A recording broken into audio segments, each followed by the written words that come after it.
Hey guys, I'm obviously ill, so I hope for your sake you're listening to this, not watching it. But regardless of the fact that I look like a used gym shoe, I wanted to make a video about something I was thinking about over the last few days. And this huge difference in energetic feeling between what I think people are mostly doing, people who are Neville Goddard followers, people who are trying to do the imaginal act in order to manifest something. I think there's definitely an element missing for most people. There's sort of a correct orientation that's missing for a lot of people, and I wanted to talk about that because it's a little tiny thing, and you could easily not be thinking of it this way. And if you just take a minute and try it these two different ways, you're going to see what a difference the feeling is. So if you are doing the Neville Goddard state akin to sleep imaginal act technique, which is basically just waiting until you're in that drowsy state before you fall asleep, and then imagining yourself fully with all senses involved in a scenario where you have already gotten whatever it is in life that you want that you don't have. If you're doing this, there's a certain feeling. I think most people are imagining what it would feel like in that scenario. They're putting themselves there, and they're feeling what it would feel like to be in that scene, instead of feeling what it will be like when that happens. That is it. There's not a lot more to this video than that. If you think about whatever it is you want, and you imagine what it would feel like to have that, and then you instead think, what will it feel like when I have that?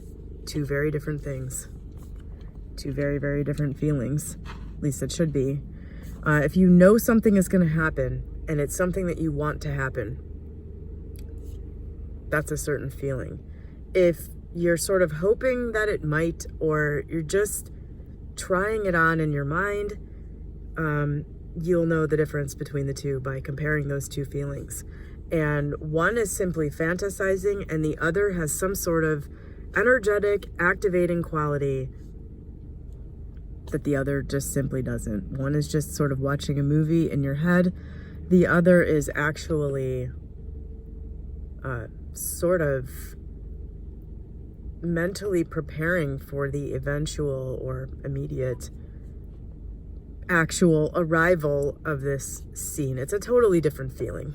And no matter what anybody in this space says about vibration or energy, it is absolutely something having to do with energy and vibration. But which, by the way, it's mostly the Neville Goddard people that talk about how dumb this vibration stuff is, and yet he has an entire book where he talks about it all the time. I think I'm going to get a copy of that and just read all of the pertinent parts that completely shoot down this idea that vibration and energy and all that stuff are woo-woo. I think I'll do that. But I just wanted to make this little video because so often we just spend time fantasizing about things, and then spend the rest of the time dissatisfied with what's actually present in our reality. And